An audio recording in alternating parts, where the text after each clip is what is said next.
पासून करतोय।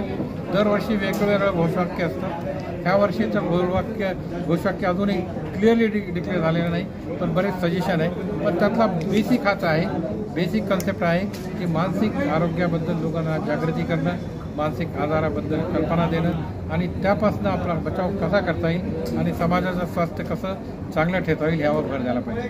तर मानसिक आरोग्याच्या दृष्टीने जेव्हा आम्ही विचार करतो तर 4 बाजूने त्याच्यावर विचार करतो। बायोलॉजिकल म्हणजे शारीरिक, सायकोलॉजिकल म्हणजे मानसिक, सोशल म्हणजे सामाजिक आणि स्पिरिच्युअल म्हणजे आध्यात्मिक।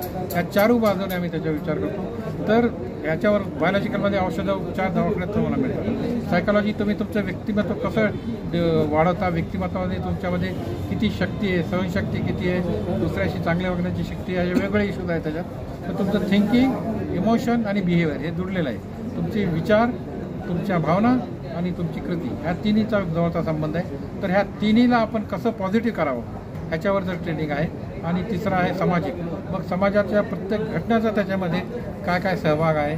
समाजाचा घटक म्हणजे त्या समाजात जो वावरतो तो समाज, दुसऱ्या धर्माचे लोक जे आहेत त्यांच्याशी संबंध कसे असावेत, तुमच्याकडची व्यवस्था कशी असावी, म्हणजे तुमचे वेगवेगळे डिपार्टमेंट, शिक्षण कसं असावं, शिक्षण पद्धतीमध्ये काय बदल गरजेचे आहेत आणि सर्वांगीण विकास व्यक्तीचा कसा होईल ह्या पैलूकडे आम्ही लक्ष देतो।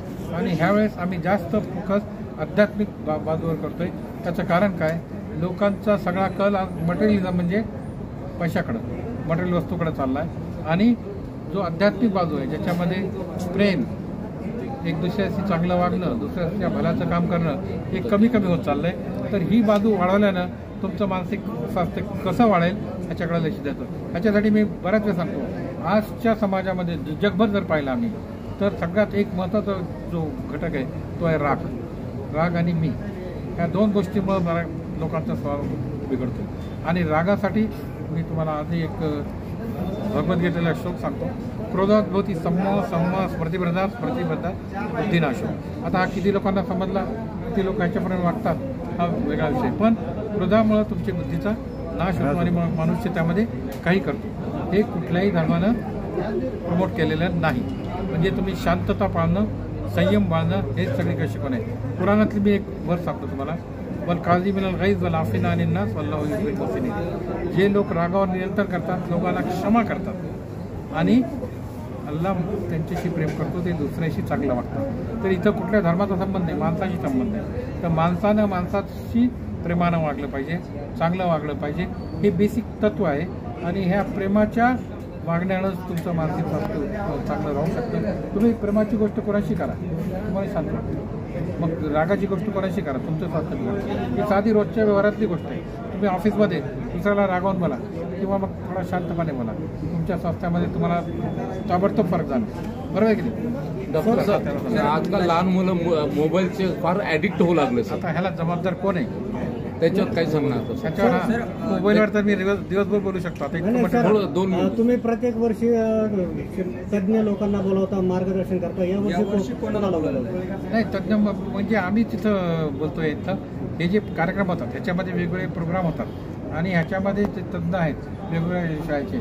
आज जसं याच्या लॉमधलेही लोक आम्ही बोलवले किंवा आम्ही शिक्षण क्षेत्रातलेही बोलवतो किंवा आता मानसिक स्वास्थ्याशी जोडलेले आमच्या फील्डशी जोडलेले लोक मानसिक शास्त्र दुसरे त्यांची कार्यक्रम वेगवेगळ्या ठिकाणी होतात। आता हा कार्यक्रम बेसिकली आम्ही इथं घेतोय, तर त्यातले आम्ही ह्याच्यावर बरेच कार्यक्रम विशेष करून आम्ही याच्यावर जोर का दिलेला आहे, त्यांना आम्ही विद्यार्थ्यांना इन्व्हॉल्व केलं। आता मी आजचा माझा अनुभव सांगतो।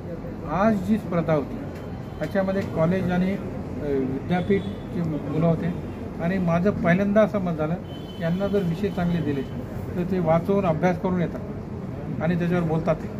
आता त्यांना योग्य मार्गदर्शनाची गरज आहे। ते सांगितलं आमच्याकडे अशा डिपेंड होत नाही, आमच्याकडे असं चान्स नाही, आम्हाला असं कोणी प्रमोशन देत नाही। विषय मी आत्ता सांगेल